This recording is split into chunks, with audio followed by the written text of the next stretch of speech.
Namaste, yogis. Today we're talking about the people you hang around. There's this saying in the money side of things that says you are the average of the 5 people you hang around. And so, if you're the smartest person in the room, you need a new room. You're something about average earnings and whatever. Essentially, it has been said over and over and over in many different ways that who you hang around is important. Guilty by association or innocent by association. All of those sayings affirm that it matters who you spend time with. So if you are at this point, especially quarantining, if you're, what do they call it? Like hermiting. If you're doing those things, do them in a way that's very intentional. If you need to, reconnect to self, if you need to get back to your star player, if you need to, heal some things, work through some things, and then set up an intentional community setting or reconnect with a community. It doesn't have to be the same community. I will tell you that my group of friends has changed several times in my lifetime. I still have those, core friends that no matter what, if they call me up and, they need something or they're having something or whatever is going on, I'm there. I just love them, support them. We talk on the phone like no time has ever passed. And the people who I spend my days with, who I talk to on the phone, the people who I see on a regular basis, the people who I spend time with, intentionally put in my calendar, those people have qualities that I appreciate, that I feel are beneficial to me, to my mission, to my community. And so it's for that reason that I spend time with those people. There was a time when I spent time with people who weren't going anywhere, who didn't have ambitions, who, even when I would ask them questions or challenge them or be curious, even, it was an issue. And so that taught me that I don't want to hang around those people. If you aren't ready to, even if you're not interested in necessarily making a change at this point, you don't always have to change. You don't always have to be in super go mode. That's not the case. I just noticed that these were people who consistently wanted to do nothing. And there was a time in my life where I felt like I didn't deserve to achieve. I didn't deserve to get that high level, or really felt like, that climbing up the corporate ladder was something that I spent so much time challenged with that I wanted to just take a break and just veg out. And, that's what I needed at that moment. But now I intentionally surround myself with people who have similar ambitions, to people who want to make positive change in the world, people who want to practice yoga. We might go and shake our ass somewhere. Like, that's not a thing. We can go get crazy, have fun, and we still are on a mission. We still do what it needs to be done in our communities. And that's really why I love the group that I hang out with. We have different areas. Of course, you don't have to have only one friend group. We have different types of friend groups that we spend time with, and it's all intentional. Like, I'm not hanging out with somebody who's like, bitch, let's go out to the club every 5 seconds. Like, that would be just too much.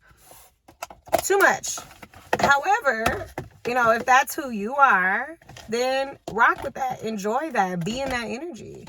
And there's nothing wrong with being in a place that's different from someone else. You don't have to be in the exact same place that I'm in. You don't have to be excited about hanging out with yogis all the time. I mean, I don't always hang out with yogis per se. I also am in the gun community. Your people around you, think about, what do they bring to you? Do you feel good when you're around them? Do they say things that are uplifting to you? Or are they always saying something only about themselves? Are they building you up? Or are they saying things that you're like, dang, that kind of hurt. That doesn't feel good. Notice how people feel and how you feel around them. And if it's something that's really important, you can make a change. I was just telling my husband, I was like, I need to teach people my ways. I need to teach my ways. Because I have this thing, like, the 5 love languages. Everybody thinks like, oh, you have this main love language, and yes, that's true, but you also feel supported in other love languages. And so with my friends, it may not be touch, it may be touch. Like, I like to hug them, so if they're not huggers, then chances are they're not my friends.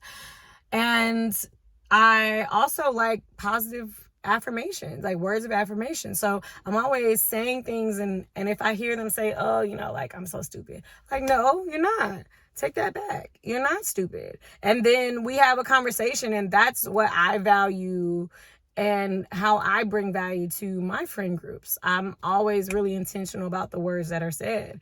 And even for my husband, like, when I spend time in the kitchen, I'm cooking up, I'm slicing, I'm stirring, I'm doing all these things.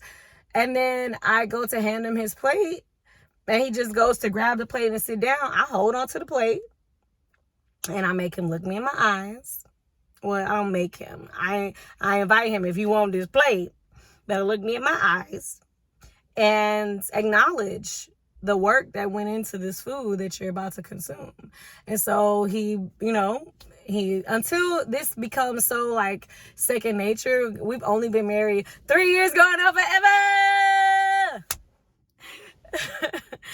So I expect, by the time we hit year 10, that I'll have him in that rhythm, so it won't even come there. But if not, I'll keep doing it. So I wait for him to look me in my eyes, acknowledge, like, thank you, baby, I love you so much, or I appreciate this so much, or it smells so good, can't wait to eat it. Whatever it is that he feels like he wants to say, I don't tell him what to say. I just invite him to acknowledge that he knows that I worked for this shit. So, like, those are the types of things, like, in our relationships, in our friendships, in our family relationships, being really intentional about how we create boundaries. Boundaries don't have to be, like, mean things. Boundaries can create positivity between one another. And that intentional language is something that we focus on in the Yoga Queen Academy. It's not okay for people to say, oh, I'm dead because I'm like laughing. Like, what? Like, that was so funny, I'm dead. No, you're not dead. Stop saying that stupid shit.